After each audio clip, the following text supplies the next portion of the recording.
And I want to bring in emergency physician and ABC News medical contributor, Dr. Darien Sutton, for more on this. We're going to talk a little bit about the new COVID vaccine in a second. But Dr. Sutton, first, I wanted to ask you about the First Lady, because we just learned that Jill Biden tested positive for COVID-19. The White House says she's experiencing mild symptoms and that she's been prescribed Paxlovid. But the president just recovered from COVID himself. Is it possible he could get it again?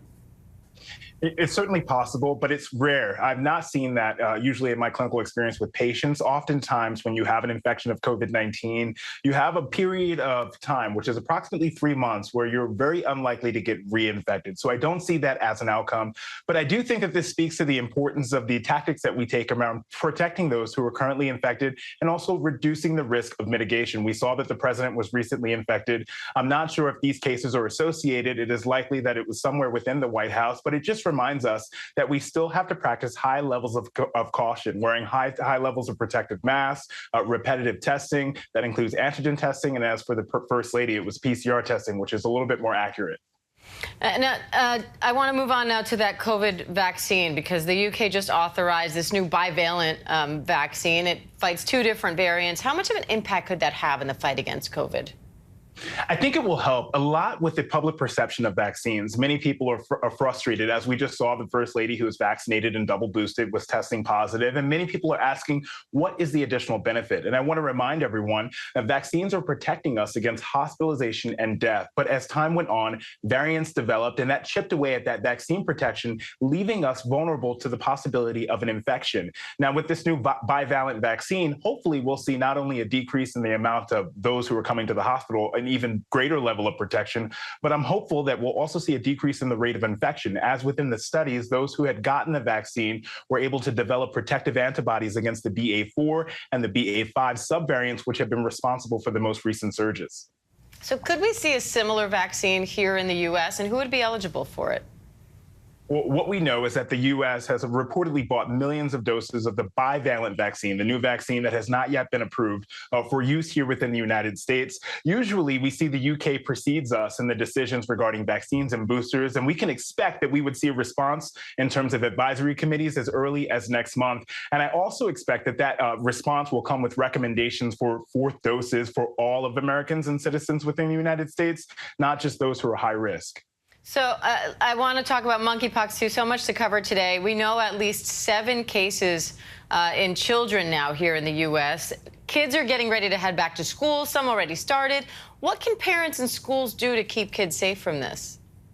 First off, I can only imagine the amount of frustration that parents and schools are having to take on to try to figure out how to combat these 2 public health emergencies. I want to remind that COVID-19 and monkeypox are very different viruses. COVID-19 transmits primarily via respiratory droplets, and as we know, monkeypox primarily through contact and close contact and physical contact between people. I think that the overall risk within classrooms is relatively low, but we do have to take care, especially, for example, in college campuses and places in schools where children are cohabitating after school, because that's when the close contact comes into play. And so heavy reminders on how this virus is transmitted through close contact, cleaning high-touch surfaces, making sure that you avoid sharing clothing and bedding, and making sure that if you have any symptoms that you isolate yourself and contact your local Department of Health. All right. And medical experts are saying that they're particularly concerned about monkeypox on college campuses. Why?